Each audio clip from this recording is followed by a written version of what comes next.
is Amanda, and I did my speech on yoga and the positive effect it has on people who suffer from mental disorders such as anxiety and depression.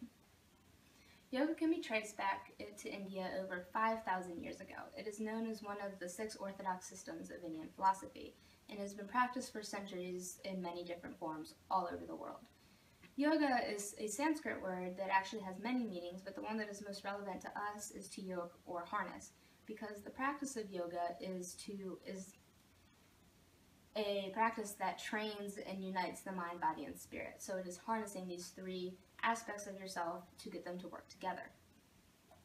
As I said, there are multiple different styles, and these can range anywhere from Hatha, which is a very basic and easy beginner type yoga, to things like Ashtanga yoga, which is power yoga and very physically demanding. Although there are many different styles, they all have an emphasis on 3 things, and that is breathing, concentration, and smooth movement. These 3 things combined are what calm your mind and body. Anxiety is the most common mental illness in the United States. About 40 million, or 18% of all adults 18 years or older, suffer from some sort of anxiety disorder. And oftentimes, those who do suffer from anxiety also suffer from depression, so the 2 are very closely linked, which means that they can also be aided in very similar ways. Practicing yoga on a regular basis has been proven to reduce anxiety and depression in people. Yoga has a wide range of health benefits, but when it comes to mental health, it is known to reduce anxiety and depression. Harvard University did a study to see what it was that yoga did that was so good with dealing with mental illnesses. And they found that yoga regulates your stress response system, which then lowers your heart rate and blood pressure, which allows your mind to be clear enough to be able to resolve without being medicated.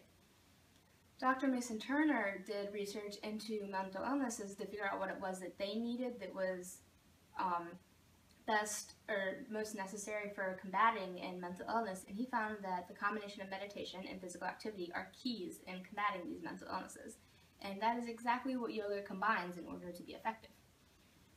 Personally, I have dealt with anxiety for years, and I am someone who is very much against medication, so I have always had to just deal with the anxiety the best way that I could.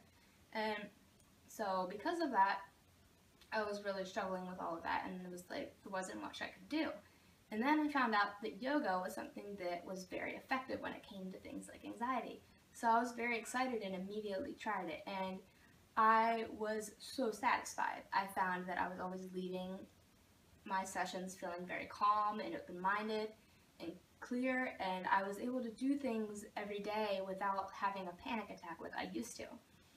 After a while, I'd gotten so used to it that I thought maybe that it was just like a mind over matter type thing, and that I'd gotten over it and that I didn't need the yoga anymore, so I stopped practicing it regularly.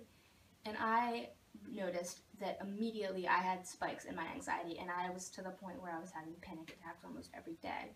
And because of that, I went straight back to practicing the yoga every day, and just as I would have expected, I went right back to being able to handle things that I wasn't able to handle before.